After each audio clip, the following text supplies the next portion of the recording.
largely under British control. The government of Singapore under the People's Action Party did not control internal security. The most powerful man in Singapore at that time was Lord Salkeld. He was the British Commissioner for Singapore and the British representative and chairman of the Internal Security Council, responsible for Singapore's internal security from 1959 to 1963. It was this council that authorized the 1963 Operation Cold Store arrest, which included Maha.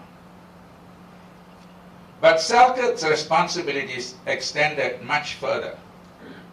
He was also the British Commissioner General for Southeast Asia from 1959 to 1963 and the British Council representative to the Southeast Asian Treaty Organization, a counterpart of NATO in Europe for Southeast Asia.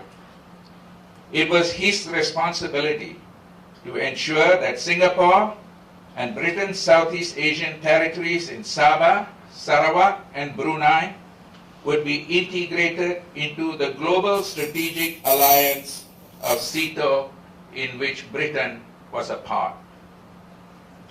And it was he who ultimately authorized Operation Cold Store. It explains why we have to turn to the British colonial archives today to find out what happened then. This also explains why Maha in his protest and numerous writings saw British colonialism as the greatest threat to the interests of the people of Singapore at that time. And now let me say something about the structure of the whole book.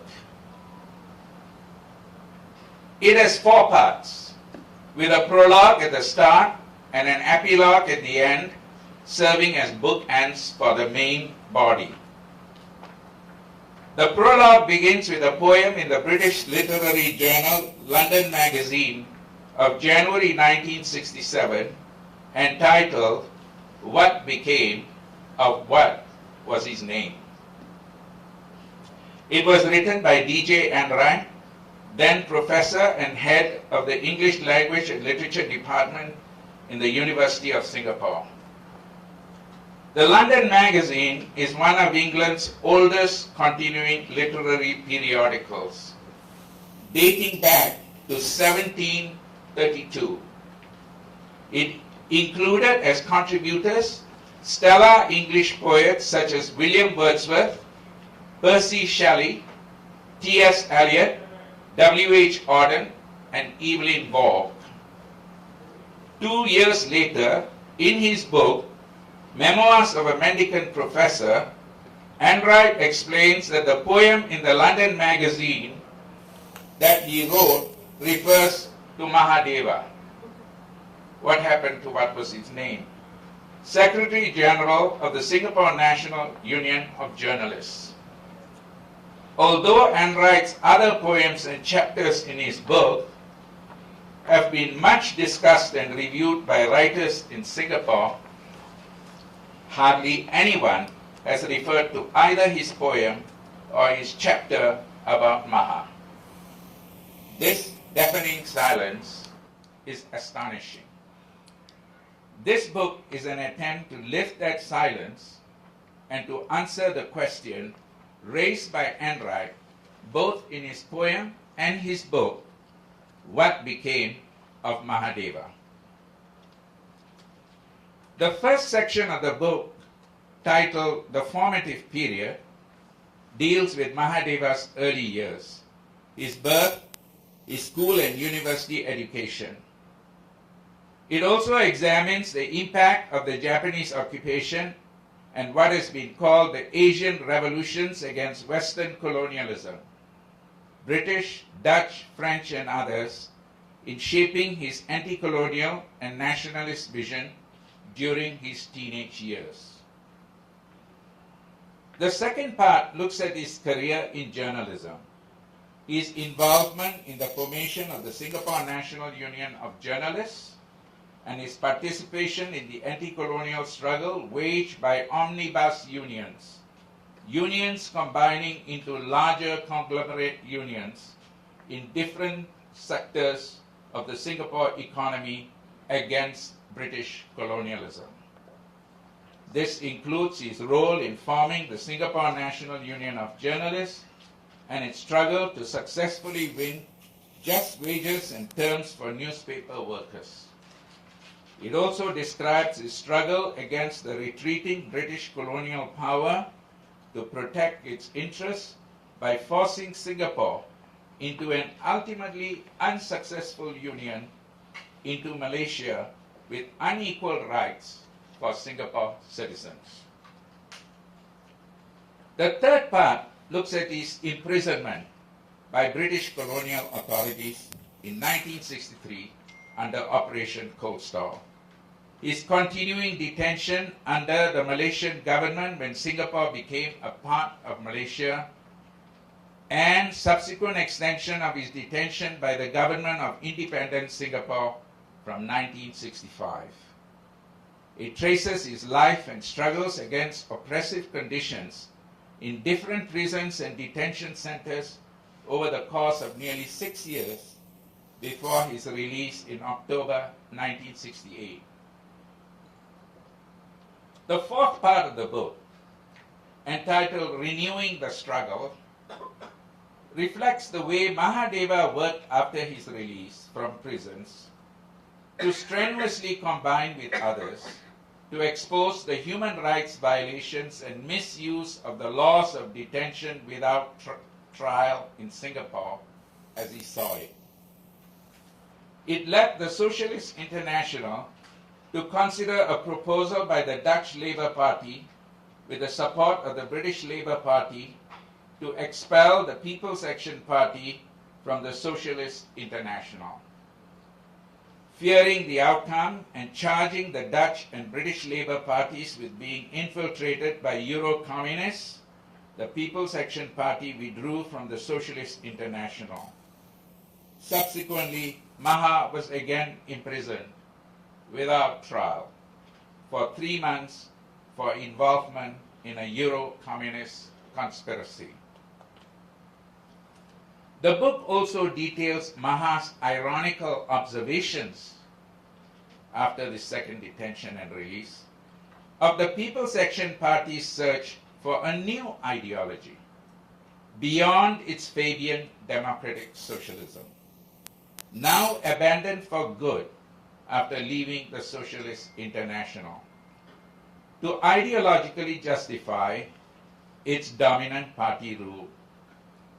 It went from eugenics and support of babies by graduate mothers schemes to Confucian and family values, then Asian values to accommodate Singapore's multi-ethnic character, and even espousing so-called 5 core values in the 1990s.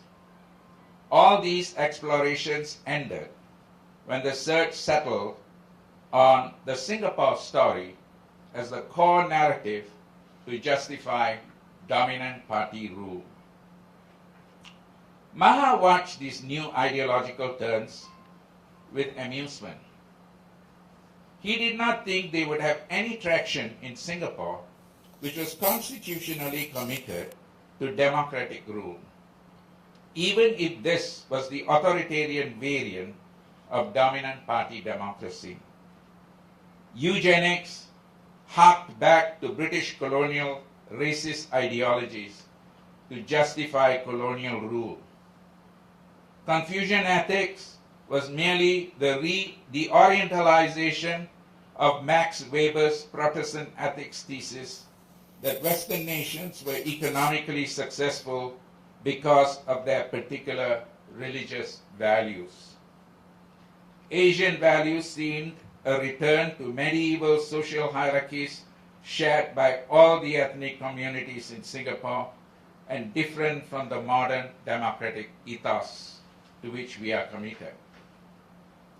The 5 core values of the 1990s reminded him of the 5 core values of Pancasila framed for Indonesia by its founding father Sukarno.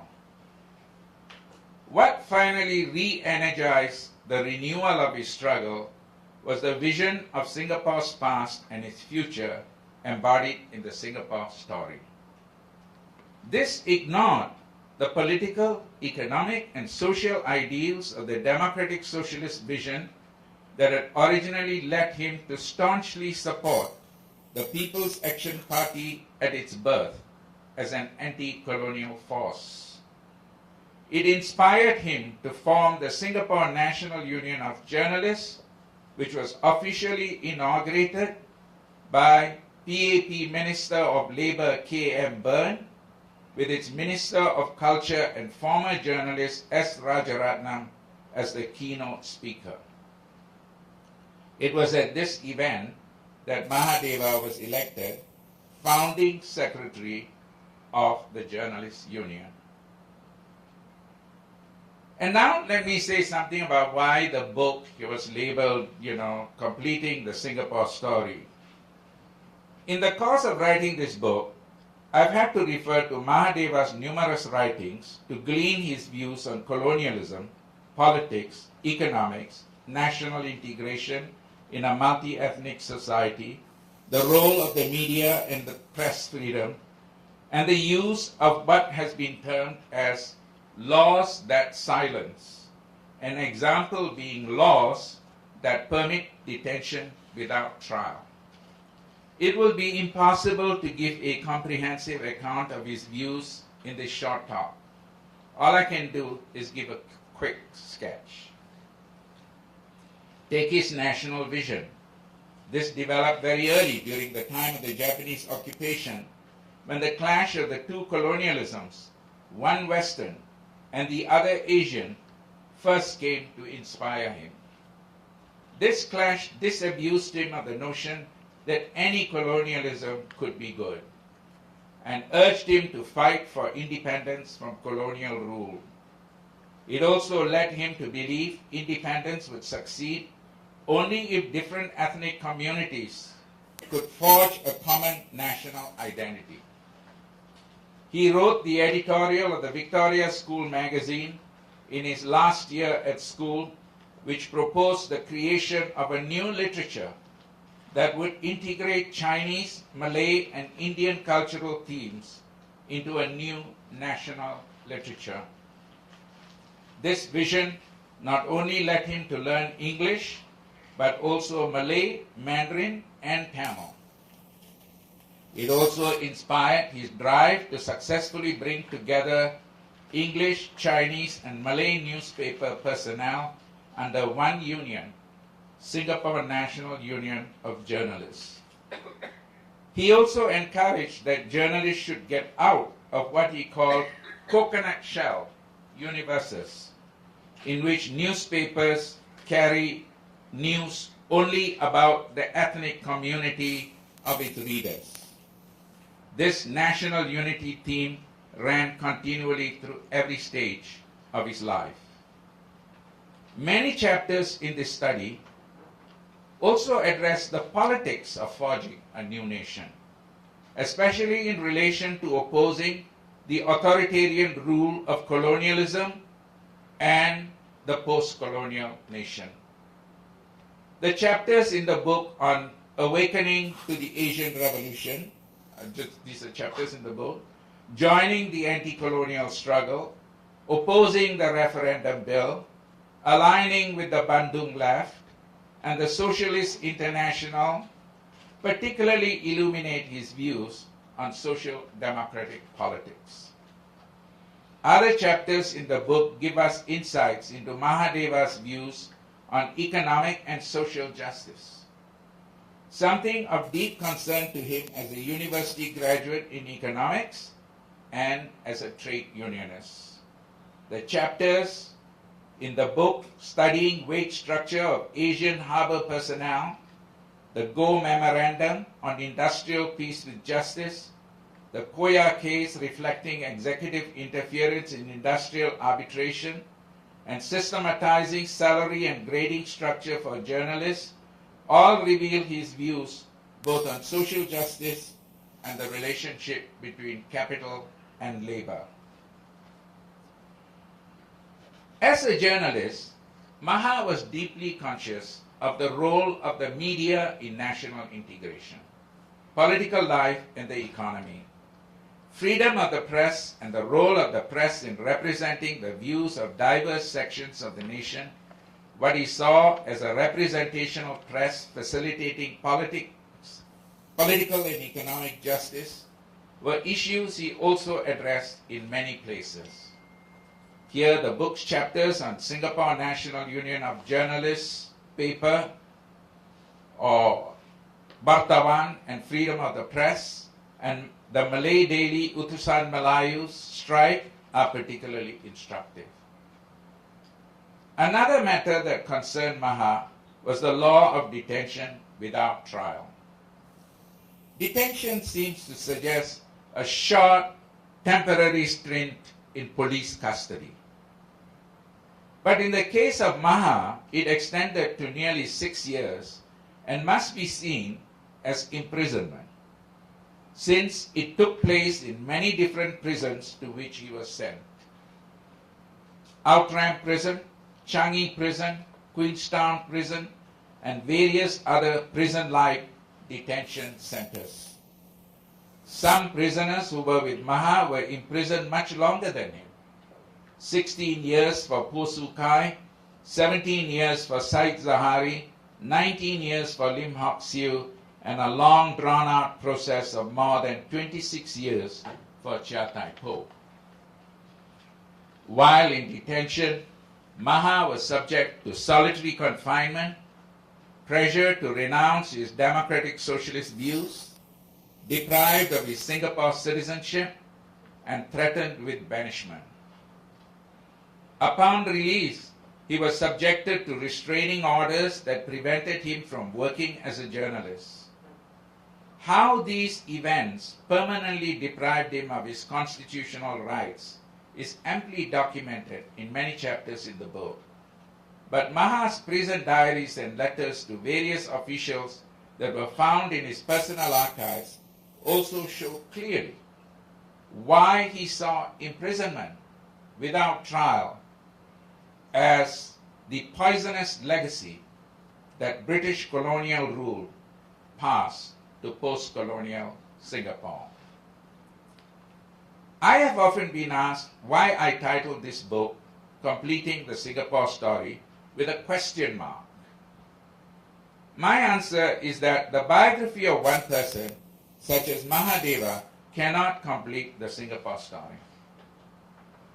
Such a comprehensive story requires us to take into account the trials and tribulations, as well as the ideals and aspirations of many others detained along with him.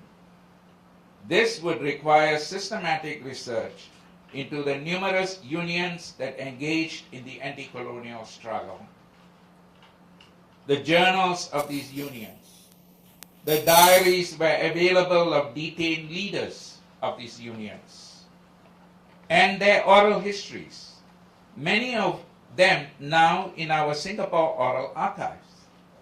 Mahadeva's archives are only a small portion of the potential diaries, notes, and oral histories of others that could be collected.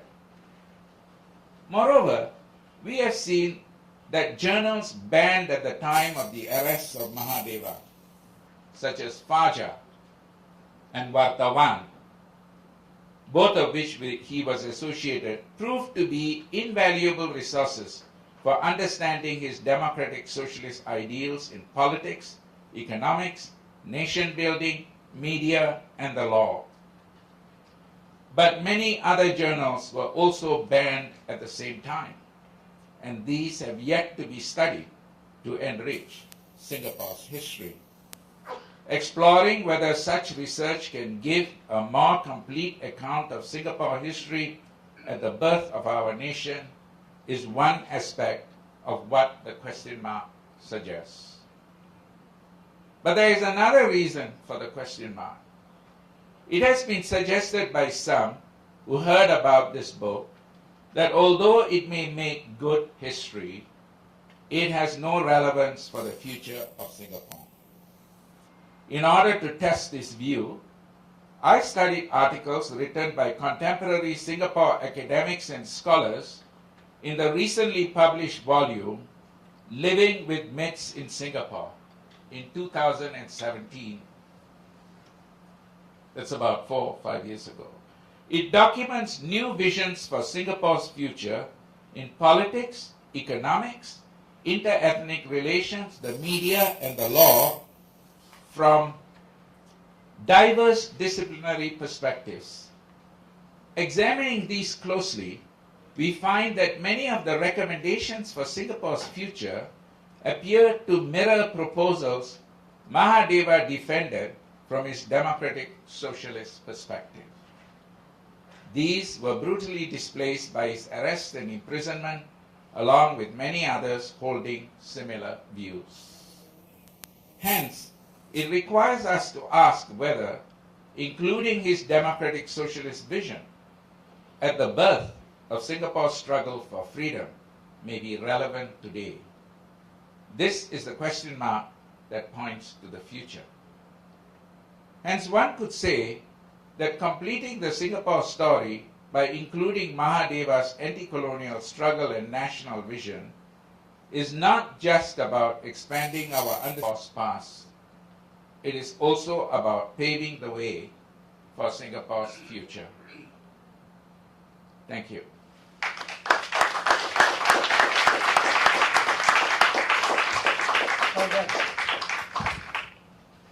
Well done.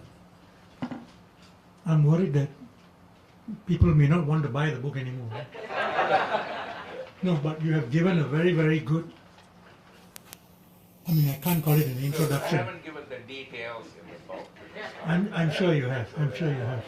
But I just wanted to, the question mark in the headline was something that I had too. Your explanation has told me that that was the right thing to do. And when I was leaving home today, my 8-year-old grandson saw this book and he asked me, why is there a question mark? So I said, I will ask the author and I will explain to you. So I'm glad that you explained. So I've now got the answer from the horse's mouth, right, so to speak.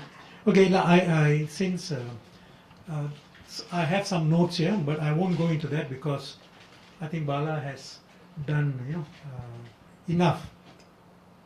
And whatever I'm going to say will be too little. But I just wanted to say, I want to just point out 2 points, point out 2 facts. One, what impressed me about this book, one of them, is that it is done with academic rigor.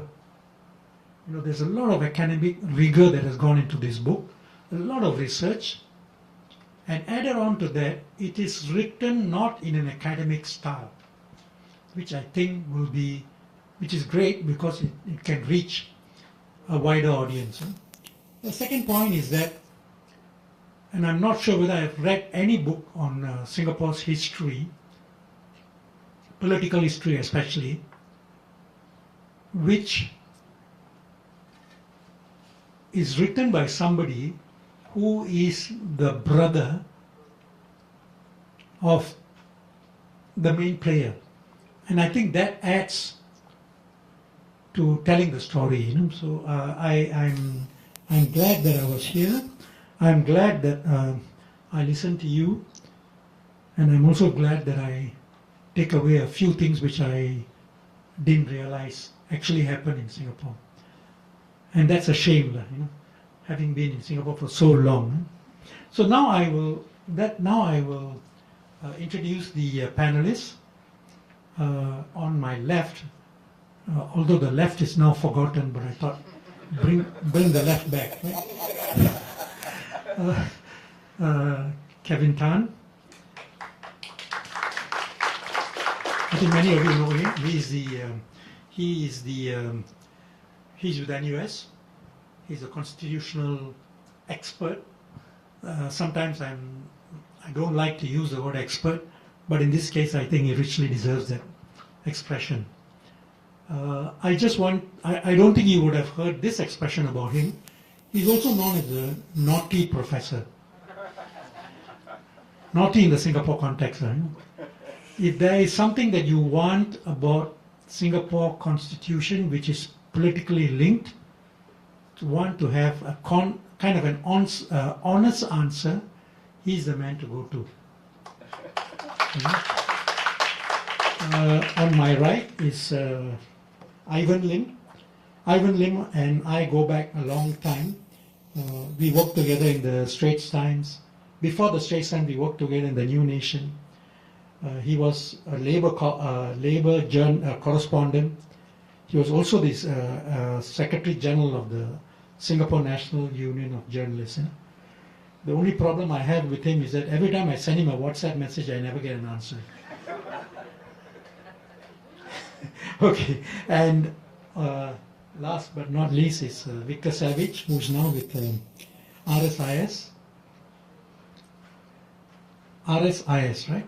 And I used to be a fan of his commentaries in the Straits Times, especially in the Straits Times. It's quite sad that he has stopped writing. Or is it because the Straits Times doesn't want your articles? Okay, I'll stop there and I'll ask Kevin. Yeah. Okay, I thought that was the last one. No. From the left. From the left.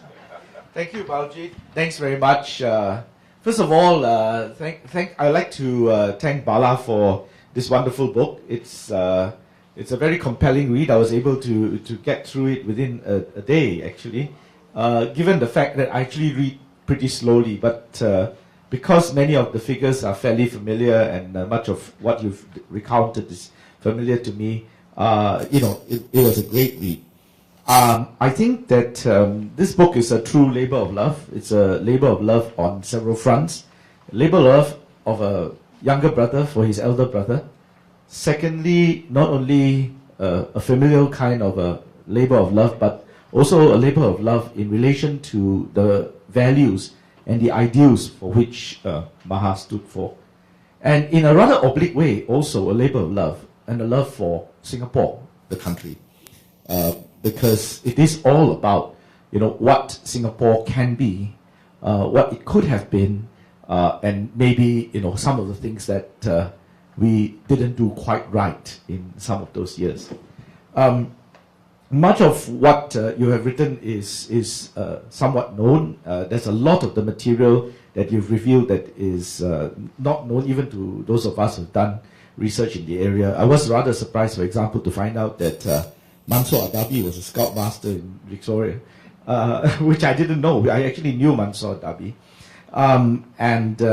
So I think this is, if you want to know something about the struggles that took place in Singapore, even if this was primarily a biography, I think this is a wonderful place to start. In this book, I think Bala posits a very interesting hypothesis, which I found, I think it's been discussed before in various forums. I remember Tay Keng Soon talking a little bit about this. And this is about the difference between the students who went abroad and came back as nationalists and those who were sort of homegrown. So you call them sort of the return student, I think after a speech that Lee Kuan Yew had given. And you liken that particular group, which would be a rather elite group of English-educated Singapore students who had gone to United Kingdom. Most of them who were politically active, were part of the Malayan Forum, and they were the return student, right? These were the students who sort of took on the colonial struggle, and you argued that they were basically Fabianists, they were Fabian socialists, inspired by the British Labour Party. And then, of course, there were the homegrown group, which you called the Bandung Socialists. I thought this typology is a really interesting one. The fact is that the return students won and the locals lost. I mean, I don't know if this is symptomatic of something bigger. But the reality is that there was a group that clearly were not as unaligned. So the Bandung Socialists, the local group in the Cold War era, were for non-alignment, as opposed to those who were the return students, who somehow still felt somewhat tied to the metropolis, to London, and were prepared to continue cooperating with the departing colonial powers. I thought this was really a fascinating typology, and it would be something for further discussion by scholars and academics. Of course, one could also say this is a happy coincidence or an unfortunate coincidence, because you could say that it was really a question of what was the fastest route to ascendance and dominance and power. And so if you took the view, whether you were homegrown or foreign educated, that the way to become the dominant force in Singapore politics after the British left was really to cooperate with the British rather than to fight them in a kind of a radical way, then, sort of pure power politics would suggest that you would then align with that group, as opposed to, creating, numerous strikes, hartals, and so on the other side. This is a very interesting alternative reading, and something I think worth debating. The most compelling part of the book I found was really the descriptions, the narratives of Maha's detention, the conditions, the arbitrariness of the detention orders, the decision to revoke citizenship, not just of him, but of others as well. This is exactly the kind of stuff that doesn't make it into much of the literature these days. So I'm actually very grateful for that. You were actually able to discover his detention orders, which was of particular interest to me. Being a constitutional lawyer, we try and read these things carefully because we want to try and find out if there's some way to challenge it in a legal way, right? And I was just talking to Bala just now before we all started, that I think in this day and age, indeed, if these were exactly the same kind of detention orders that were being issued, I suspect that they could easily be challenged in a court of law and may well be thrown out. In other words, he would have been released on the ground of bad faith. And the reason I say this is because there were two detention orders, one that was made in 1963 during Cold Store itself. But detention orders are for 2 years at a time, and then after that have to be renewed. They have to be renewed every 2 years. So in the case of Chia Tai Po, they renewed it 13 times, right? But here, it came up for renewal when Singapore was already independent. So what was quite remarkable about these two detention orders was that 2 of the 4 grounds were that he had opposed Malaysia. He had done things, right, which opposed merger. So the first one was he opposed the referendum that would lead to merger, and the second one was that he did all kinds of things that would oppose merger. Now, I can understand that as a ground for detention in 1963, but I cannot understand why that should be a ground after you became independent. So what's the relevance? It may have been in the past, but if you want to continue detaining somebody, it's got to be better than something that's already long gone and overtaken by events, right? So I think this is where you have a basic, there's a basic problem in this. I think that quite often we also forget the times in which some of these battles took place. And your account has brought to light, some of these things which I think require closer examination. It is easy for the local population, and here I go back, and I notice you quoted Max Weber, and I will quote Max Weber in a different context. Max Weber, in his essay, Politics as a Vocation, stated that one of the key characteristics of statehood, of a state, is that it is the only human community that can claim monopoly over the legitimate use of force, or physical force. So the state is the one that has the police, it has the army, so you have that particular claim. But I think people forget the fact that it is not just about the monopoly of power, but it has to be on the legitimate use of that power. So the question must be, right, wherein lies the legitimacy of these various detentions. And in this, it had to be carved out in a particular way.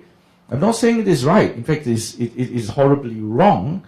But what you do in the middle of the Cold War is that you needed to create an enemy of them and us. And the enemy were the communists. And the only way you could justify what you did on a draconian basis, because, you know, preventive detention is not your ordinary cause of law. You charge somebody in court if that's the ordinary cause of law. But you would use preventive detention in cases where it was impossible to do so, even though you knew that this person or this group of persons was up to no good. Detention was deliberately limited to 2 years because it was meant to be temporary. It wasn't meant to last for years and years on end. And so what they did was to plaster or paint everybody, tar everyone with the same brush, that you were a communist. In some way, you were a communist, and on that basis, the detention is justified. This will be a problem that will continue, and unfortunately, the Singapore story, that part of the Singapore story will never be complete until the papers are released. In the United Kingdom, there's a 30-year rule where public papers are made public. Very sensitive matters involving certain individuals may be closed for 50 years. And very extreme cases, you have them locked up for 80 years. But we have no 30-year rule. Efforts by various scholars, including myself, to get hold of some of these papers have proven to be totally futile. What they reveal might tell us a little bit more about what was going on at that point in time. And I think it's quite fascinating also. You had a whole chapter on that fabricated fracas between Chin Seong and Lim Hock Siew, which never took place, and which actually, ironically, ended up with a defamation suit on the part of, which was won actually or settled by the Straits Times for Lim Chin Seong and Lim Hock Siew, and then unfortunately repeated years afterwards when in this book on Chronicles they printed the same headline and then ended up in another lawsuit, right, where this totally never took place, and according to your book was the figment of Tay Xiaohua's imagination. In any case, so I think I think your book has done a great service for us. It showcases the difficulties in that period of time in trying to find a place left of center. Here, because you keep calling me on the left, so I'll say it's a little bit left of center, outside of the Communist Party. So in order for you to have credence as a anti-colonial fighter, as a nationalist in those days, you could never be on the right because you would lose. Right? If you were on the right, you were cavorting with the enemy. You were a colonialist yourself, right? You were a neo-colonialist. You had to be on the left, but you couldn't be too far on the left because otherwise you'd be a communist. And so the battle that was taking place, and unfortunately Maha fell within this bracket. It was the search for a space left of center outside of the Communist Party. And unfortunately, there was only space for one group. And that group won. The rest were pushed or tarred as being further left than they were. Thank you.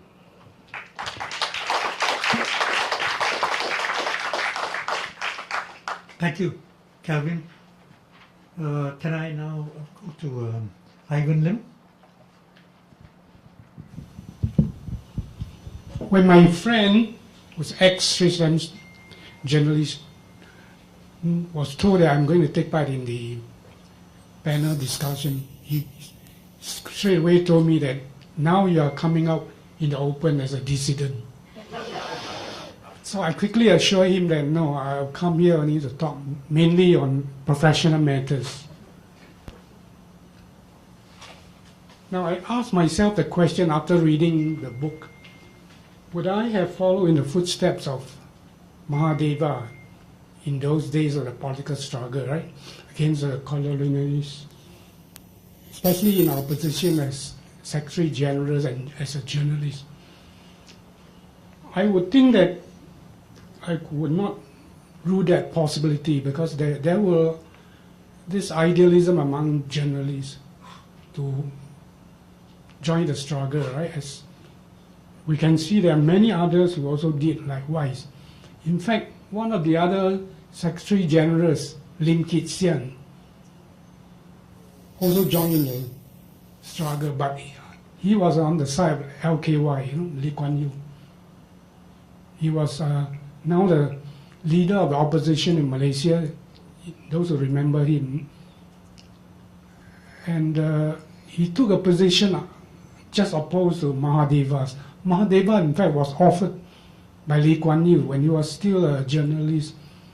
And after he did a study on the staff salaries of the Harbour Board Staff Association, the book recounted that Lee Kuan Yew called him in one day for a discussion and said, I would offer you a job of the labor unit to be set up, labor research unit of the NTUC today, on one condition that you must take my side. You must not side with Lim Chin Siong's group. And quite interestingly and quite definitely, Maha rejected this condition, and for which I think he suffered grievously later on. Not only was he not given the job, he was tainted by association with the left group. I think he has a very good relations with many of the leftist leaders, Jamik Singh, Sandra Woodhull, and so on, more the leftist leaders, including Lim Chin Siong, Lim Jin Kui, and so on. So this brings me to the question of professional journalists. We follow this idea that there are pitfalls in journalism, that if I join a newspaper as a journalist, then I must be aware of the pitfalls. Because the simple pitfalls will be that you make a mistake in quoting a source and you are caught up. The other more serious thing is that you have defamed somebody in your writings and you will be charged in court and pay a fine. But more seriously is that you will be seen as being partisan. Partisan in the case of Maha is that he is associated with the left group, the Big Six in the trade union movement, when they were involved in the life and death struggle with Lee Kuan Yew's group, the returned scholars, students.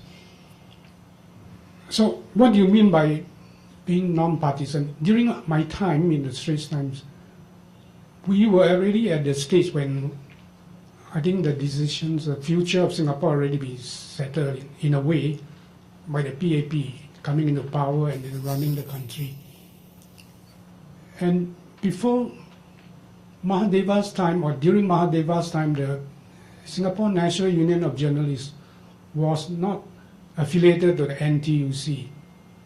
In fact, it was supposed to be non-partisan, not linked to Singapore Association of Trade Unions, SATU group, a link to Lim Chin Siong's group, nor to the Singapore Trade Union Congress, linked to David Nair and his group. So, but when I joined and took over as a Secretary General, SNUJ was already affiliated to the National Trade Union Congress, meaning that we were seen as pro-PAP because of symbiotic relationship between NTUC and PAP. So whether I like it or not, at that time we were seen as pro-establishment. But in fact, many of us trying to be professional journalists were not one to be associated with either side, nor with the NTUC. Though as a labor correspondent, I associated a lot with NTUC leaders who were also politicians. At that time, my stories were based on a lot of interviews with Lim Boon Heng, right, who was one of the Secretary Generals of NTUC, and later years of Ong Teng Cheong. After the Lim Chee-on, the debacle, they put him, second Deputy Prime Minister was put in charge of NTUC. And I covered many of his stories. But what do I mean by non-partisan? I was never a party member, though many of my colleagues were card-carrying members of the PAP, and also cadres, party cadres. And many of the journalists holding card were fielded as candidates at PAP elections, both in the Chinese press and the Malay press. Right? In fact, the president of my union at that time, SNUJ, Goh Chun Kang, was fielded as a candidate. He stood for the Braddell Heights constituency, but he served, I think, only one term. Right? I'm not sure whether. But he was from the Chinese Lianle Zhao Bao. It would have been a policy of the union at that time for us to require any journalist or any executive councillors of the union to quit the moment he's associated with a party. But I don't know why at that time there was no such move. And we were unlike the days of Mahadeva when he wielded so much power and influence. Like during one of the strikes, in the case of the Utusan Malaysia, Melayu, he was in fact opposed by then the minister, PAP member, journalist Osman Wok, who objected to the union supporting the strike. But Mahadeva somehow prevailed in a central committee to support the strike. And it ended with Osman Wok becoming a neutral member, not either supporting or opposing the strike. So we have these problems of being allied with any party.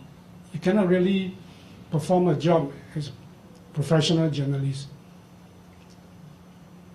So even today we face this problem. I'm sure that you're aware of the journalists today who are seen as allied to the ruling party.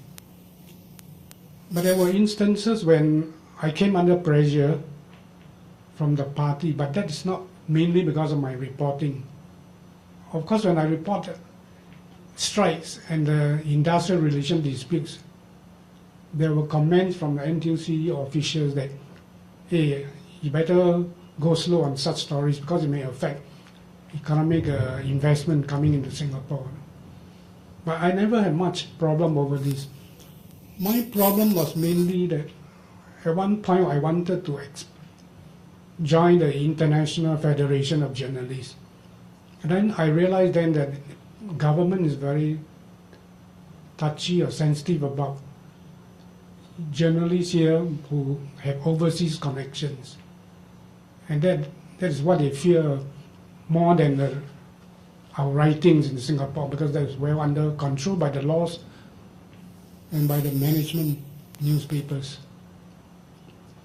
I must add that during my time, the SNUJ journalists had a drop in terms of membership as well as leadership, because the trade union or the agreement, the collective agreement negotiated by Peter Lim with the help of S.R. Nathan of the Labour Research Unit NTC, make this distinction that editors and non-bargainable staff cannot join the union, the editors onwards.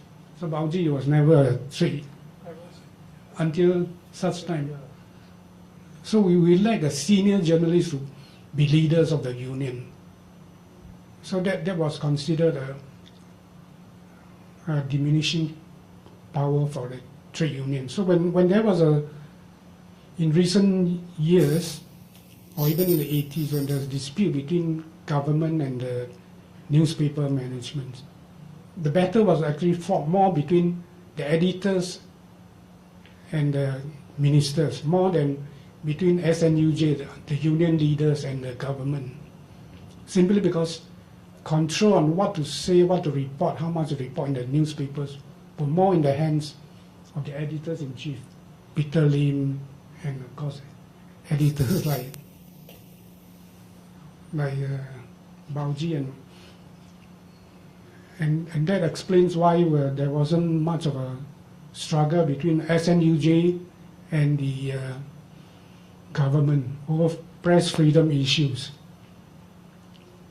Let me conclude by saying that today, Singapore National Union of Journalists has been subsumed, brought into the House Union formed by the SPH group, Singapore Press Holdings Group.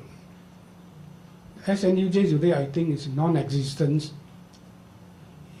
The new union that has taken over is called the Creative Media and Publishing Union. And as I understand it, they are very much led by the NTUC. The NTUC is helping to run the union, negotiate their wages and salaries. So let me stop at this point. Thank you, Ivan.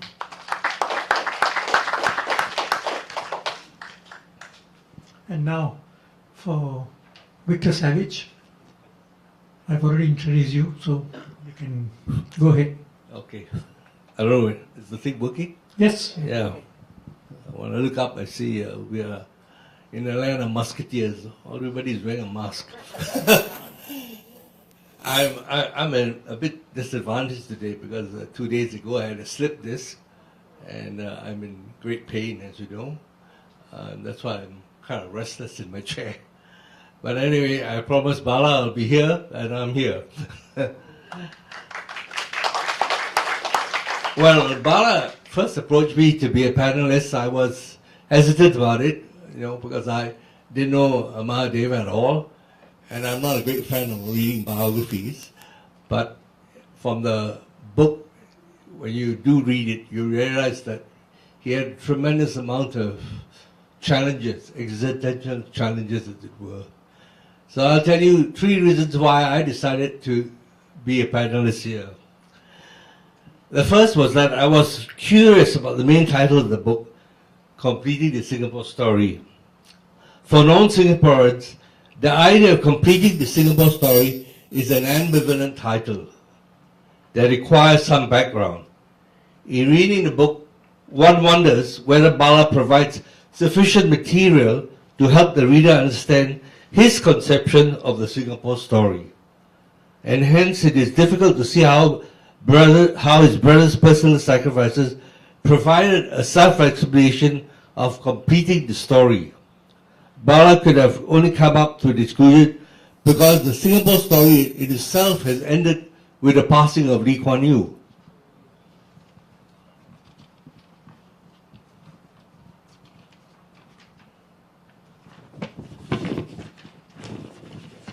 Yeah.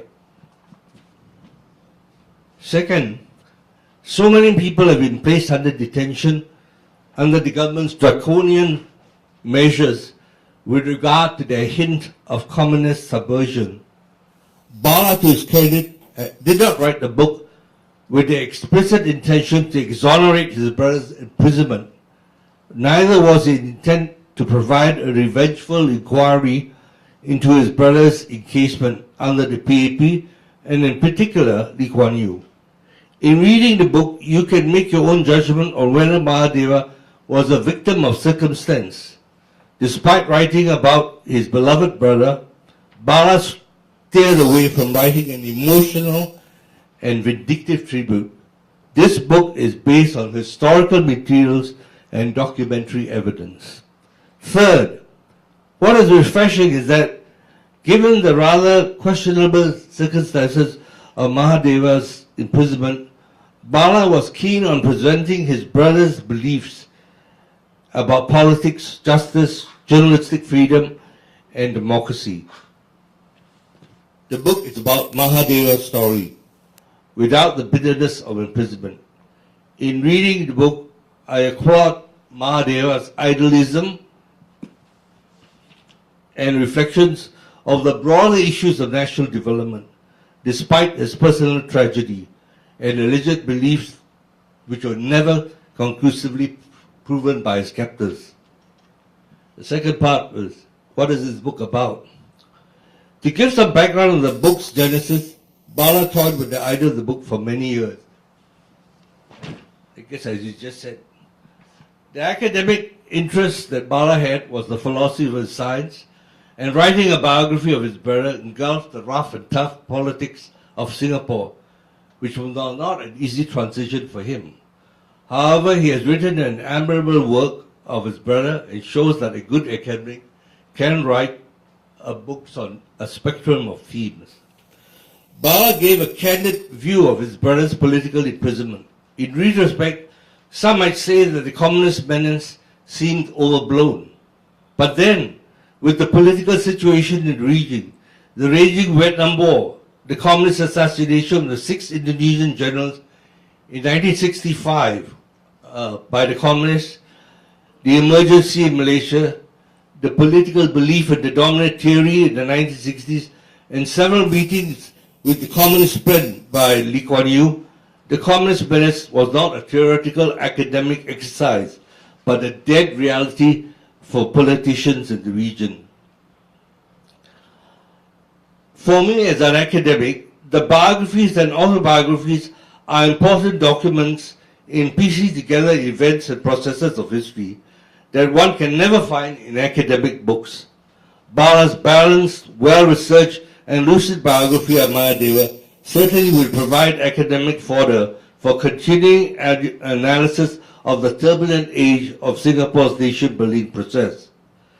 This book provides meticulous details of Mahadeva's life and particularly the persistent disruption of his imprisonment over 2 terms.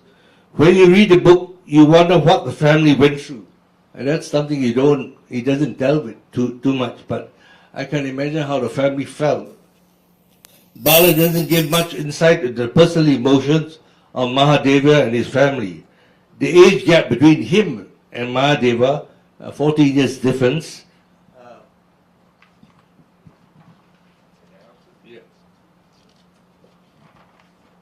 was that Bala actually didn't know his brother very well, and this provides a rather objective perspective in writing this biography. It is a perspective not of adulation, but respect and quiet admiration. Given Bala's presentation on the book's main themes, I will not delve in the nitty-gritty of the book's contents. In fact, I would encourage you to read the book. Each reader will take away different things from the book. For now, I'll give you my personal views of the book and provide a broader view of Bala's biography and Mahadeva's life. What is amazing about this book is that Mahadeva was clearly interested in leaving a detailed legacy of his thoughts and beliefs throughout his arduous and painful periods of imprisonment.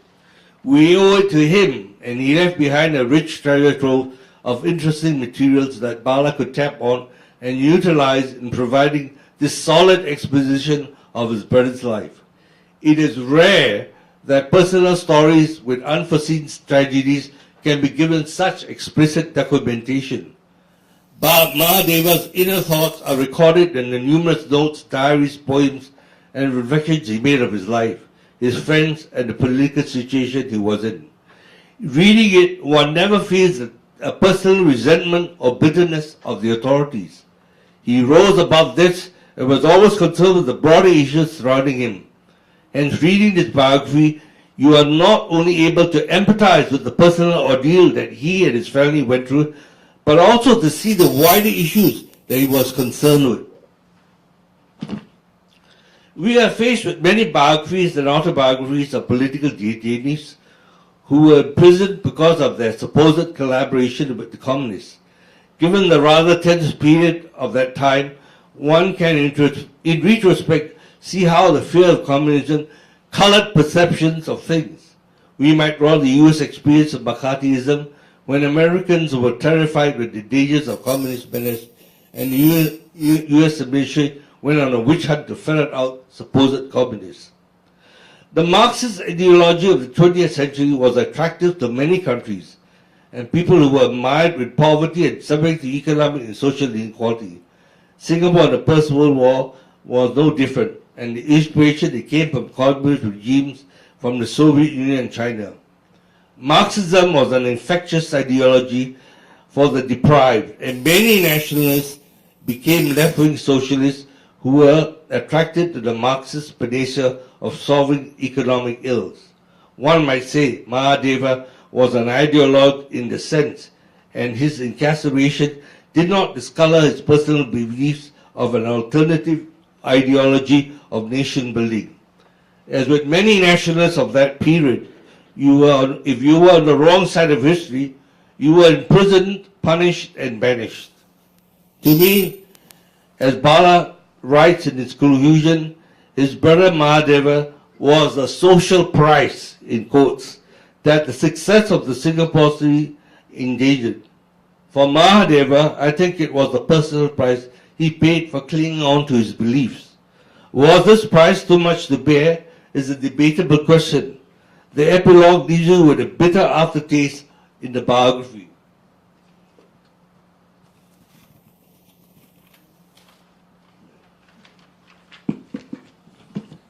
My third section, what is the Singapore story?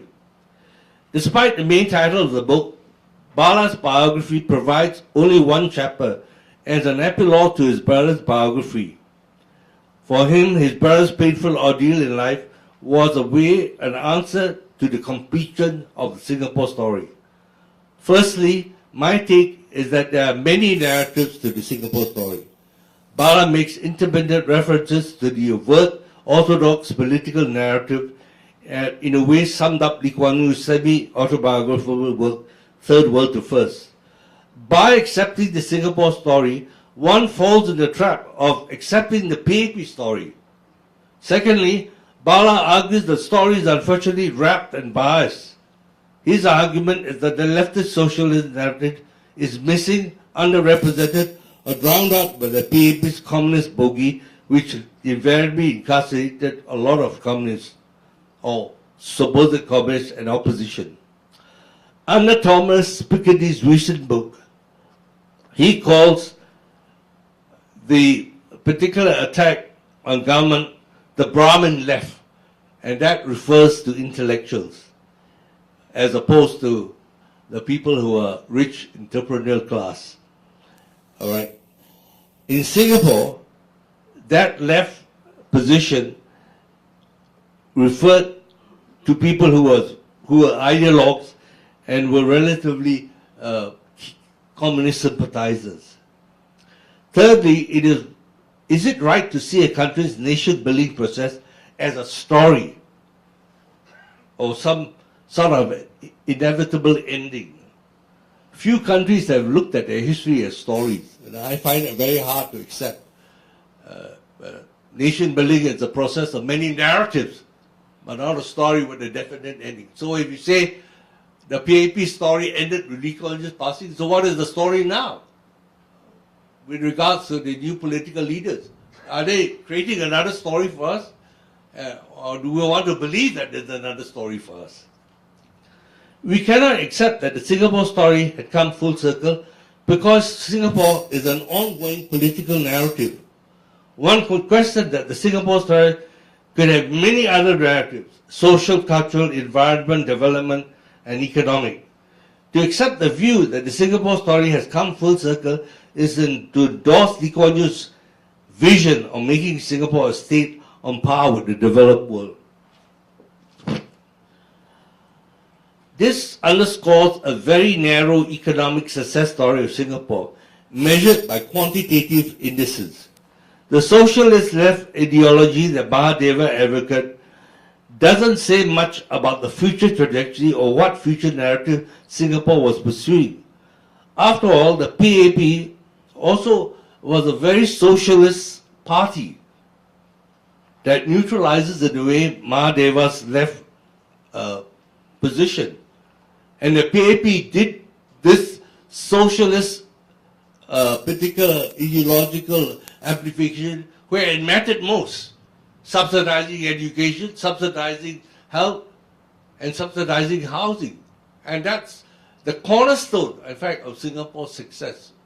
And if you read other magazines, they all talk about this, that it's a very socialistic party. If another party came and they didn't have socialist ideals, this will never happen. You know, we might end up like America, you know. Bala's historical inoculation on Mahadeva's life demonstrates that the brothers' journey of the anti-colonial struggles, the fight for independence, the alternative against the orthodox Singapore story, by presenting the democratic socialist left narrative to the PAP's democratic socialist right, does have merit when historians need to provide a more neutral account of these turbulent years. I applaud Bala for ferreting out rich details of this complex and belligerent years in the struggle for native voices to be heard from the foghorns of the righteous colonial narratives and their local sympathizers. How was Mahadeva's tragic sacrifice and personal tragedy encapsulated to the end of the Singapore story? I leave it to the reader to look at the epilogue and decide for himself. I believe, however, if Mahadeva's biography is to become, in many ways, an expression of the traumatic political experience of Singapore's nation building, Bala should have presented the scaffoldings of nation building process in the earlier chapters. Instead, Bala chooses to start the book with DJ's Enright's chapter, What Became or What Was His Name, in the book, The Mendicant Professor, as an introduction to the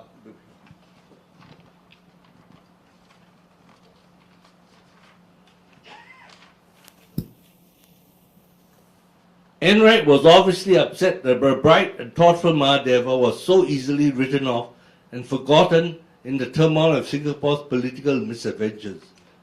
But if you look at Prasanjit's book, which deals with this idea, as historians talk, about contingent history, you know, all history is written from the victor's point of view. So when the PAP writes history, it's from their point of view. And all those people that don't add up to that point of view are just left behind. And so it happens with Mahadeva as well. It's not surprising because every country does the same thing. The person that is in power will write a history to meet its own aspirations, not other people. They're not interested in the other opposition.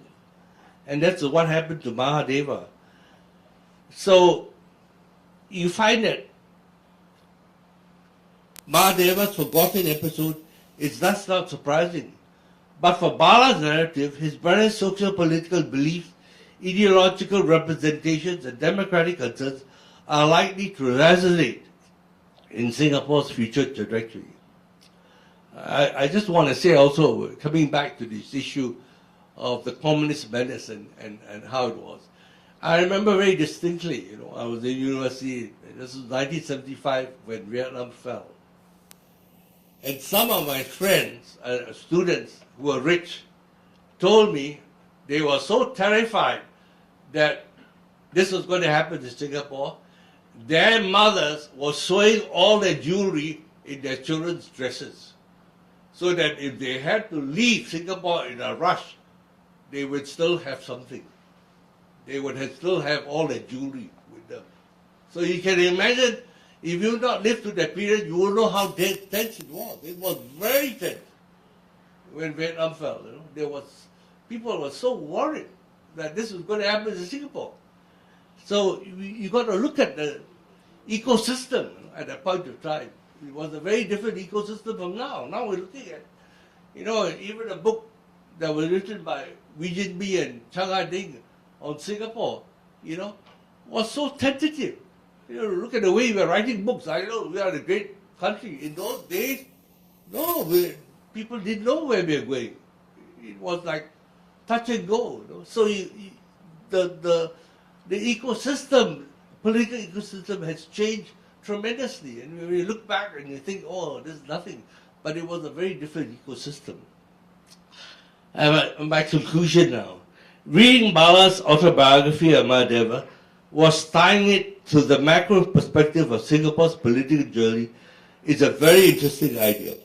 Specifically, Bala's biography of Mahadeva was an analysis of how the political system was split in two camps.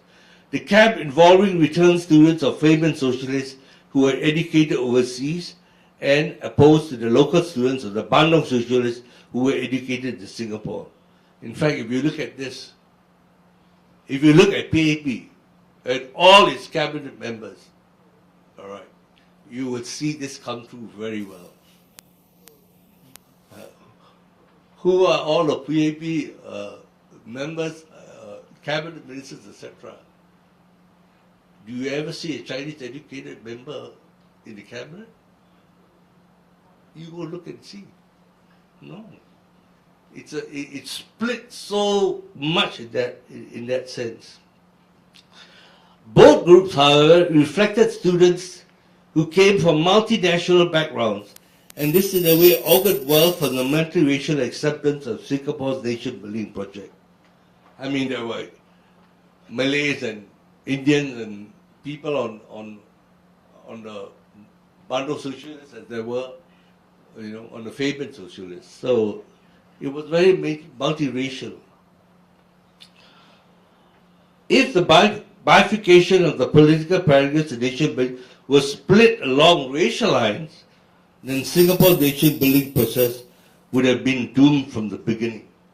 Singapore's politics was thus always multiracial, and it goes to show when the Chief Minister of Singapore, David Marshall, a Jew, was elected. Yet, in the Singapore story of nation building, the cleavage in politics was between the English-educated and the Chinese-educated Chinese. The former received its support from the West, and they later derived the inspiration from China. Given that the Chinese were predominant ethnic group in Singapore, contributing to over 80% of the population, the split in the Chinese vote has been of much concern in the political development of multiracial Singapore. I mean, when you look at the statistics of minorities, you realize that since the time of the 1960s to the present, there's been a tremendous fall, in people. Many Indians, many Sikhs. From the time I was a student, thousands have left. They've gone to England, they've gone to Canada, Australia, New Zealand. Eurasians, for example, 50,000 in 1960, now only 12,000. So you can see that a lot of people in the minorities feel, in a way, threatened to some extent. The Chinese educated acceptance of Mahadeva, however, showed his socialistic ideals were not compromised by racism. His imprisonment with the Chinese educated gave him facility to use Hokkien and Mandarin in communicating with them. That's amazing. Ironically, he had the ability to converse in 4 languages, and he would have been a superb minister, in Singapore. In retrospect, the ideas of Mahadeva believed in were ahead of its time. Singapore was a fledgling city-state grappling with the many issues of poverty, slum living, homelessness, malnutrition, illiteracy, ill health, and unemployment. The higher ideals of free speech and press freedom could only come when the people had their creature comforts satisfied. Mahadeva's ideals would be better situated today when the higher interests in free speech, innovation, creativity, and democratic values are cherished by a population which are less concerned with nasi lemak and porridge, bread and butter issues. Well, I'd like to close by just saying that, this has been a very fascinating book to read. And I think that at the end of the day, Mahadeva stood for things that would have meaning in present and future generations of Singaporeans. So thank you very much.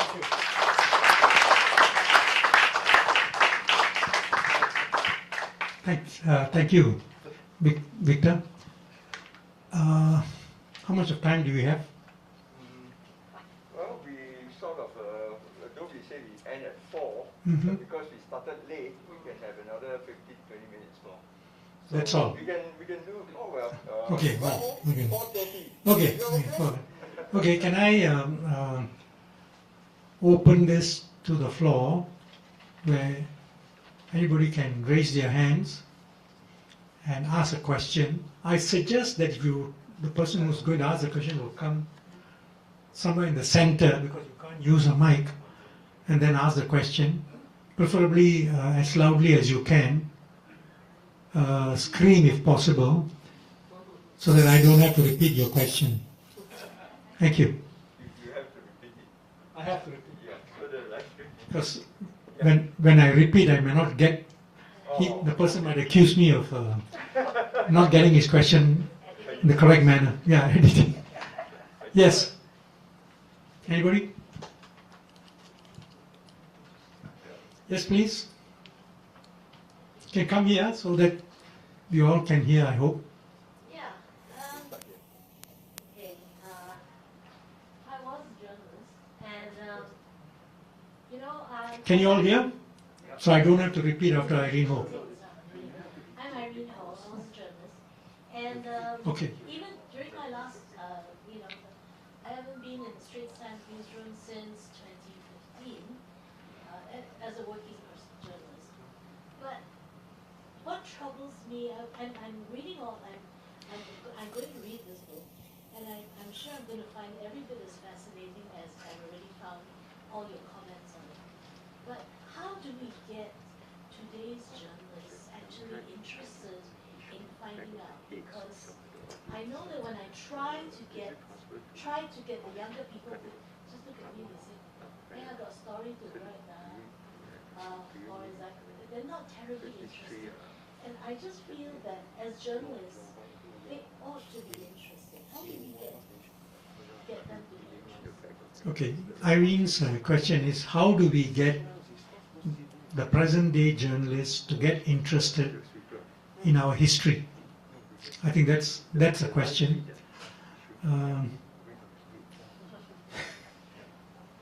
Bala, since you wrote the book.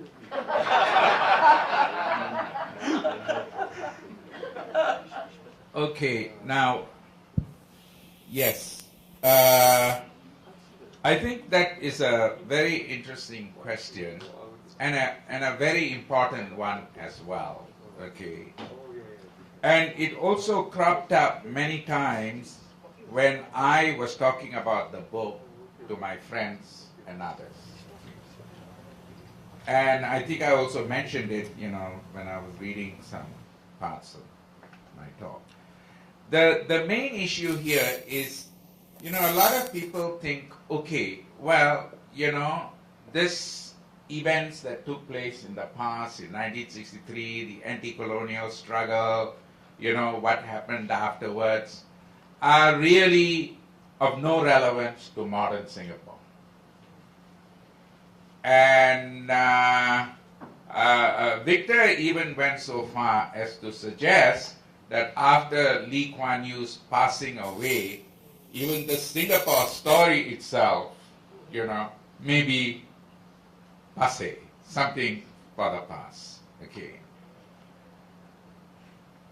I would like to reply to that. Okay, it's something I've thought a lot about even when I wrote this biography. That firstly, our government takes the national story and teaching national history very seriously. Okay, it's part of national education. And one of the things I think we try to inculcate is to make our children aware of how we came to where we are. Our struggles against colonialism, our struggles within Malaysia, and what happened after that, and how we made all this progress, there's no denying there's been a lot of progress up to the present day. And many of us are very proud of that progress. Okay. Now, so one could say, well, younger journalists, even if they are not interested, should be interested, because we have this story, okay, that we are putting into our education system. Okay, we may not agree totally with the kind of account that story is giving, and certainly in the biography of Maha, I have said, there are issues with it. You know, that we could have a better story, a more complete story, if we also incorporated the values of others who were dismissed at the dawn of our nation. You know, you have to think, okay, how did we achieve independence? By struggling against British colonialism. Who were the founding members of the PAP? Some of them, of course, you know, are heroes of the current Singapore story, but other founding members of the PAP are villains of the story itself. Okay? And we need to understand why. Okay, why did this happen? How did this happen? And in the anti-colonial struggle too, you know, there were people, the returned students, the overseas students who came back, as I described in the book, whom Lee Kuan Yew himself called the returned students in his 1950 speech. Himself, Goh Keng Swee, Toh Chin Chai, Rajaratnam, Byrne, you know, and many others, who actually formed the leadership of the political party, who then combined with students from the English educated, you know, the so-called Fajar generation, and the Chinese school educated students and Malay journalists, to wage the struggle against the British using what is known as union power. You know, and the reason for that, and the British did not know how to deal with this. You know, because with the Malaysian communists, or the Malayan, I should say, communists, they had a strategy, you know, it's the armed struggle, we'll fight against them. But the Secretary General of the Malayan Communist Party of Malaya, Lai Tek, was from 1936 to 1947 a British spy. Okay, and he was a spy for the Japanese as well. This is something we don't realize. You know, how strong would a party be if your top man was a British spy, then a Japanese spy, and after that, a British spy again, until he was exposed in 1947, and then in 1948, the British declared an emergency. So, the Communist Party was not that strong, and armed struggle would only be supported by the Chinese. But what is very interesting, the reason the PAP was able to come to power in 1959 was not only because of the leadership of the party with returned students, but also the mobilization of people to support the party through the unions, by union leaders. And these were the most powerful union leaders, you know, of the most powerful unions in Singapore. And I think a story that combines the two should be, you know, a much more complete story. This is what, you know, Mahadeva's story seems to suggest. So it is not the case that the story is irrelevant. The story continues to be relevant. And Victor himself said, you know, that Mahadeva's ideals are better situated today than at the time of his arrest, which means there is all the more reason to go back to some of those displaced ideals to see whether they continue to be relevant today. So that is, you know, my answer. Thank you. Anybody else wants to add to this? Kevin? Well, I think the problem which is highlighted by Irene about journalists is a problem which infects the mainstream media generally more than anything else.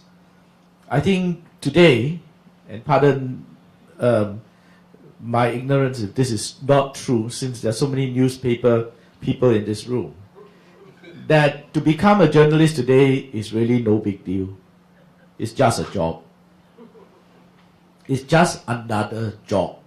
And if it's just another job, like in any other job, you do what you need to get ahead, but no more. I think people of a particular generation, when they went into the news and wanted to, with the power of the pen or typewriter, change the world and do something, they were people with missions. And today, journalists aren't, I don't know if I could even call many of them journalists. They are repeaters of facts, digesters of news releases, quoters of experts. That is the mainstream media, I'm afraid. So the melody is really in the industry and in the people who gravitate in towards that industry. Not saying, of course, that there are no journalists around. I think if you look into the online world, a lot of more interesting things are happening there. Maybe not in the newsroom of the venerable Straits Times, though. Okay, yeah, yes. I'm not sure how to frame this question, but the question is actually aimed at Mala, but it's triggered by Victor's comments. I wonder whether in your research on Maha's papers, did anything come out concerning the local educated elite, the local educated intellectuals, of which Maha was one, and I think he was also involved with the Socialist Club in the University of Malaya, right? Now, think about this. If you look at the current leadership, to be in the upper echelons of Singapore leadership, in government or in other areas, you must have got an overseas higher degree, right? Lee Kuan Yew, of course Cambridge, many of the current ministers have also qualifications in Ivy League universities, Cambridge and so on. So there was this, I think, underneath this ideological disparity, shall we say, was also an educational disparity, which was of course highlighted in the kind of Chinese educated group, right? But Maha was able to identify, because I knew Maha pretty well, Maha was able to identify with the Chinese educated group because of a certain synchronicity in the political viewpoint, but also because they were locally educated. So I think there is this localism versus the internationalism. And when you think about this, you think about the Cold War as well. So the foreign educated were more inclined to associate with the Western order, right? Whereas the locals were much more localized and even politically more indigenous, shall we say. So I don't know whether in Maha's reflections in his diaries and so on, did this come out at all?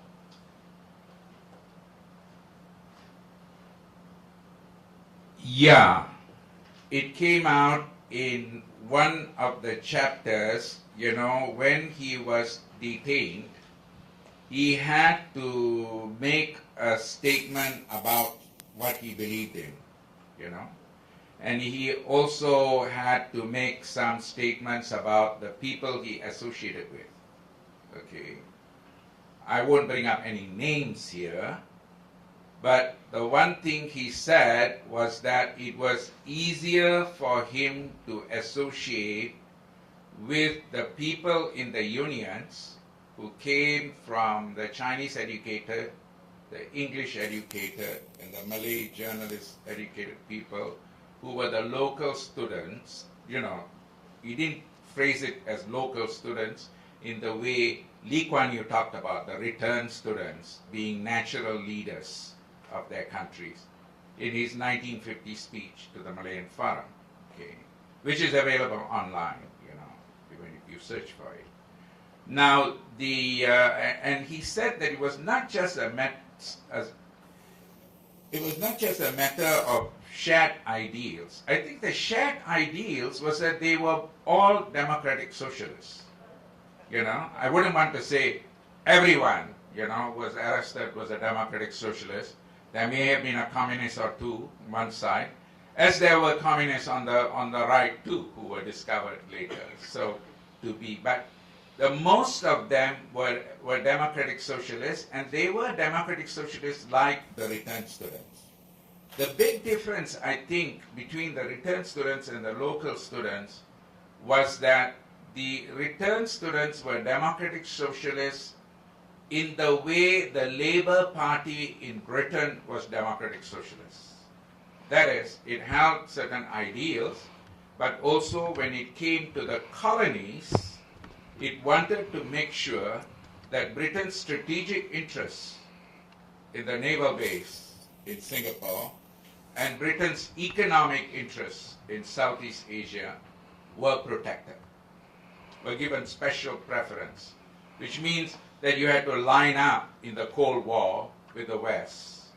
Whereas I think the democratic socialists of the local students were much more inspired by the Bandung ideals, as they had said in many places, okay, of anti-colonialism and democratic socialism, but not a democratic socialism that lined up with the British Labour Party ideal of saying in the colonies, of saying that in the colonies, we will take special cognizance of Britain's interests in its naval base and its economic interests.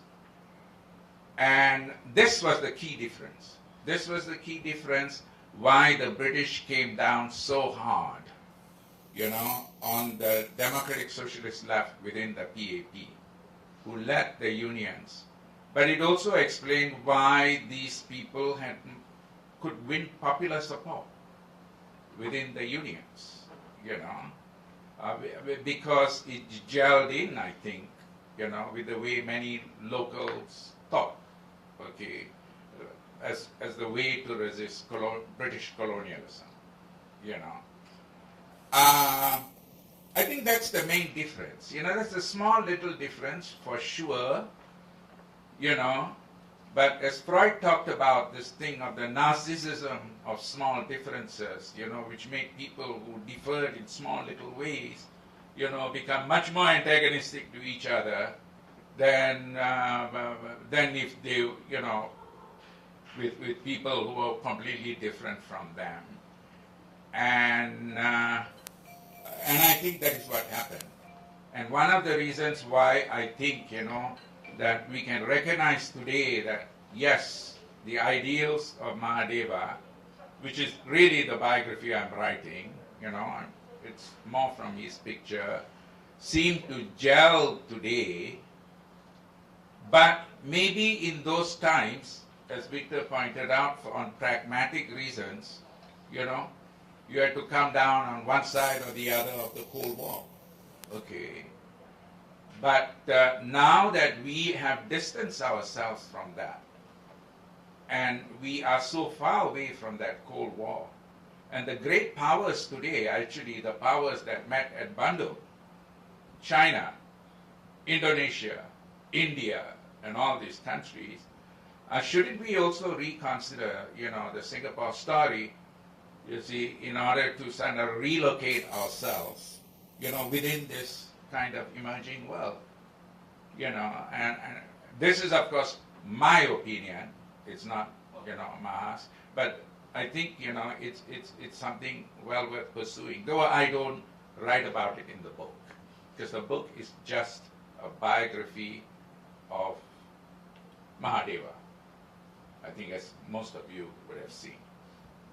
Yeah. Thank you. Anybody else with a question? Yes, please. In one of Chairman George's books, in one chapter of his books, he seems to imply that the 50th anniversary of Singapore would be a good time for the powers that be to acknowledge some of the contributions of the people who were detained, if I've not got it wrong. My view is, maybe our question to the panel is that, do you think this will happen? He was, by the way, disappointed it didn't happen at the 50th anniversary. My view is, my question to the panel is, do you think this will happen? Maybe not 50, maybe 75, maybe 100, or will Mr. Victor Savage's truism be true? The winners will always win and the losers will always lose. Good question. Victor? You might want to repeat it, because the feed wouldn't catch. Okay. I will repeat the question. He is asking, I'll shorten it, whether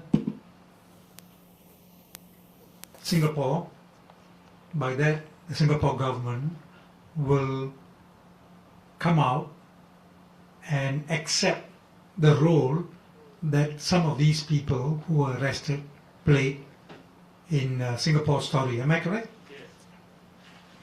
And say thank you. Well, let me first go back to the earlier question about, inculcating sort of the spirit of nation building in our youths. I think,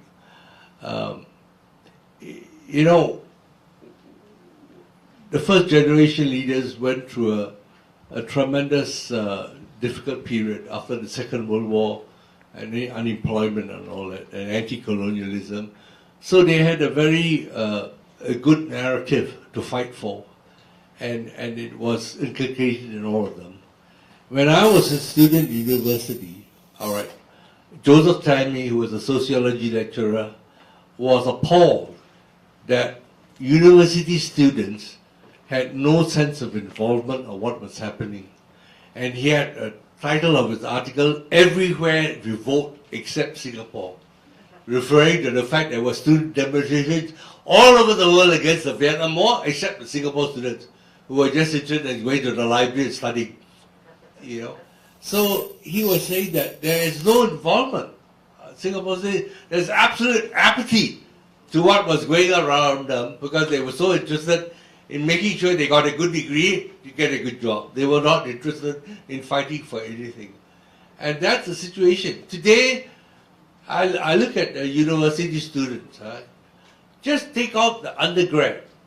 Compare the undergrad during my time in the 70s as opposed to the undergrad today. During my time, the undergrad had all sorts of political articles, all sorts of controversial things. The famous article written by Kishore was berating Lee Kuan Yew for having a lack of decorum. When he pushed the student, the 1969 talk at the university. Today, if you look at the undergraduate, you'll be surprised. There's nothing political there. It's all about fashion, about hops and balls and all the rest of it. So there's a very great difference. Today the students are affluent, they want to go overseas. They don't see any issues here that they want to, champion or what, They're not interested at all. So you got to know that there's a very great difference, I think, in when you look at, students of the past, which had a sense of commitment, involvement and things, as opposed to today. And to go back to your question, whether, we can have opposition members, etc., or people, I have said this many times. And I've been in committees where I have suggested that we should have a road or something named after David Marshall. And it was never taken up. David Marshall, who served us with distinction as the ambassador to Paris for 15 years, and our chief minister. You can't even get him to be on, as a street name, where lesser other personalities are there, So, it just shows you, there's just that wall that doesn't allow you to do it. And then, well, so in other cases, I wrote an article, on street names when you see that you have, and in fact, when Kevin is involved in the same thing, we wanted the French community wanted to expunge the road named Pitain. Pitain, it was a French general who made his name as the First World War general, and in the Second World War he was a collaborator with the Germans, and they didn't want the name. In fact, throughout the world, Betaine has been eradicated in every country except Singapore. Singapore government refused to expunge the name, you know, and yet after the Second World, the first road the government expunged was Japan Road, Japan Street. You know, because there was the Second World War, we didn't want to have a street named after Japan, and we expanded the first street that was expunged after the Second World War. But here, Betaine Road, which was, you know, for the French, and so I keep asking, look at the way in which we, you know, when we named the Ford factory in Bukit Timah, the Shonyan Museum, my God, that was, within 24 hours the government changed it because of the tremendous, campaign against it. That, you know, how can you name Shonyan, you know, all my relatives died during the Second World War, etc. You are naming the museum, Shonyan Museum, are you mad? And the minister, within 24 hours, changed the name. Just shows you, you know, the emotional impact. But we don't, because Betaine is so far, Europe, no one knows who it is. Nothing is done. So, you know, to you, it's going to take a long time before, you know, the political baggage that we have, accommodated for so long will finally be eradicated, and we'll be able to be more objective in the things there, you know. It's sad, but that's the nature of the game. Okay, any more questions? Last question. Okay, last question. Yes. I don't have a question, but I have an observation. Most of the panelists, at least I remember a few of them, they were teachers when I was a student in US. Of course, Arun Bala was my professor of philosophy. I note with interest. Am I too talking? Okay. And he's a TV compare. No? Yeah, I usually have a mic. Yeah. So anyway, is it louder now? Yes, yes. Go ahead, yeah. I note with interest that the panelists here, most of them were my teachers. Arun Bala was my philosophy professor. And I also, it's interesting there's no one from my generation at least, on the panel. It's a bit telling because, there's any story of any people is a never-ending story. We always capture a moment or a certain narrative passage in history. I just wonder how it would have been if there was someone, my age, I'm already 50, or someone even younger. Probably a lot of questions that has come from the audience would have been answered by that person of that generation. That's all. Thank you. Yeah. The question is. The observation. The observation. Oh, it's an observation. Okay. But you ended up with a question, right? No. No. Huh? No, it was a rhetorical. Okay. Now, rhetorical question. The observation is that if this panel were at least had one person who didn't have grey hair, would it have been a kind of a different discussion? Yeah. Kevin? Why are you just asking me? Okay. Are you asking the guy with the most white hair, is it? Actually, I wanted to say that, but let's see what Ivan can say. Actually, I was going to comment more on the question. No, before you do that, do you have an answer? Yeah, I did observe that the attendants here are more seniors, right, than younger people. It would be good, but I think the young people are still open to speak up at this meeting, whether in the panel or not. You can still have your say. So on that score, I think it's a fair game if it's an open season for you here, right? But I wanted to answer this question whether the PAP will give some credit to the lab, right? I think as long as the Lees are in charge, it may not happen. But it's in some ways they are doing it grudgingly. some of the former ministers' children, right, are really in government ministers. Hong Yi Kong was the son of a Barisan socialist, right? Legislative assemblyman or member of parliament, sorry. Was detained too, I think. Yeah, was detained.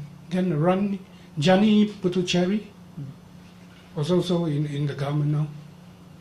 So in that way, they are trying to concede, maybe not so openly, but in a way to show that we are prepared for the future. Maybe I should try and attempt Ali's observation to try and see what I can add. It's a very interesting thought that why wasn't a younger person here? And I can see the good points of getting a younger person. My thinking is that I don't think we even went to thinking about it. Of course, I was not involved in the choice of the panelists. I think one value that will come out of this, of your suggestion, is that you will force the young person to read this book. He has to come here prepared, right? So I think that is one great value that it will have. And I presume that you have a larger point, and that is, which is kind of related to what Irene mentioned, and that is the lack of either interest or lack of knowledge of our history. You know? And I don't want to belabor the point, but I think we all know the reasons. You know? Right from our education system, you know, Kevin talked about national education, to the politics, to the media, you know. So it's everywhere. And Irene narrowed it to the journalists, but I think it's more than that. It's not just the journalists, you know, to every young Singaporean, I would say. And I must also admit that some of the things that I read in Bala's book, I didn't even know. I'm ashamed, you know, because I grew up in that era, you know, but I suppose I was involved in something else and, you know, never got too active in politics, and my father was very insistent that I didn't get into trade union activities because he, as a trade union leader, lost one of the biggest strikes in Singapore, and he was so disappointed, and he told me, don't join unions. You know? So maybe I was influenced by that. So yeah, I think it's a good point. You know, maybe when Ethos organizes a next session, which is about political activism from the 1950s, you can think of some young people, or at least one young person, and maybe you can ask Ali to nominate one or two people. He never asked about why no women. You know? I thought Irene would ask that question. Anyway, I would. So that's the end of it, right? Yeah. Okay, so we have come to the end of this. Sure. Yeah, no, but Sorry. thank you. I just wanted to add this, you know, so that people won't go away thinking that this is an issue that only interests old people. The reason that, older young people, the reason that there are so many people who are kind of older here may partly be due to my fault, okay? That there are a lot of young people out there who are watching it live stream, if it is being streamed, and I know that for a fact, okay? At least among my relatives and, you know, and people that I know who are interested in the story, though I don't know whether there are a lot of others that I don't know watching it. Yeah, but it is a very, very interesting question. We have something to do with the fact that the attendance was restricted to 50, you know, and we had to choose people who Maha knew. We had to choose journalists who knew him from that era. We had to choose, you know, for various reasons. But it is an excellent observation, Ali, and I hope that, and I'm thinking I should come to you for advice before I did the invitations. But thank you for that observation.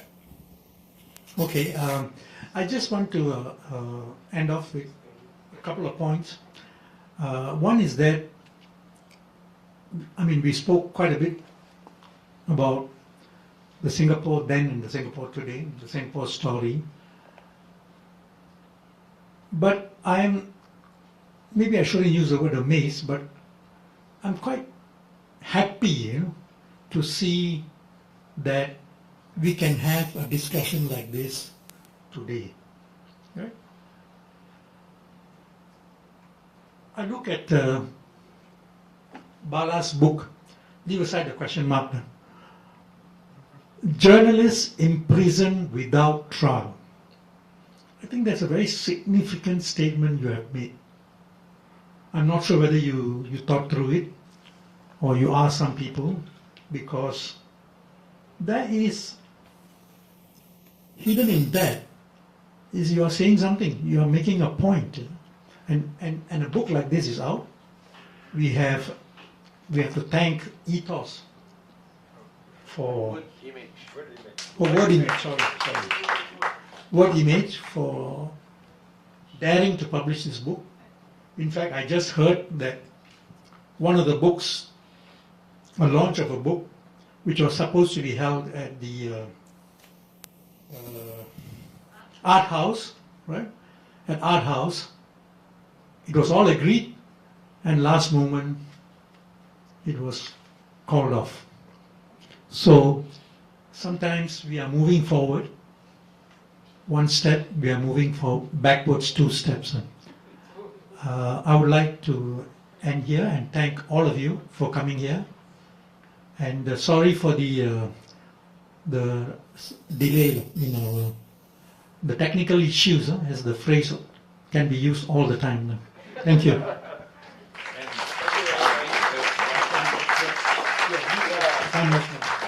Okay, just one more thing, most of the panelists here, including Balji, have only a kind of an earlier version of the completing the Singapore story, missing some, maybe index or some pages that they're indexing and all.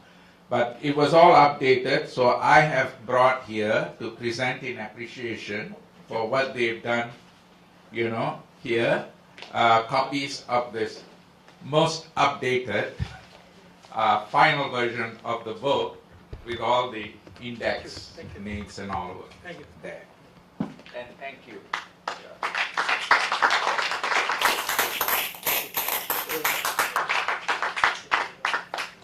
You all have the final version as well. Whatever you can. And this is for Victor.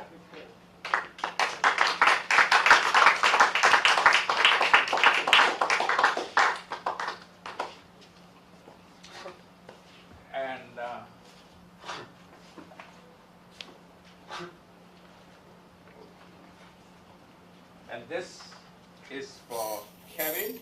Thank you. Thank you. Thank you. Thank you. And this is for Howard. Thank you.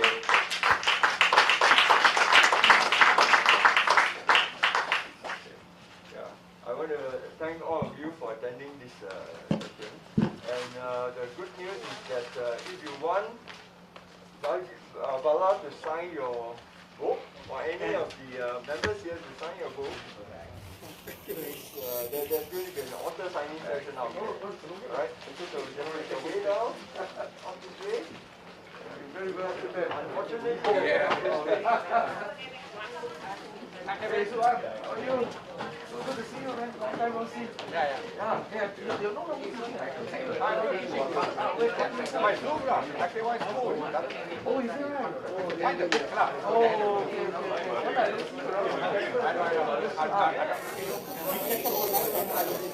Yeah, are you in a campus? Yeah, I read. Write you a note. Somewhere else nearby. Halfway to my project. Oh, good.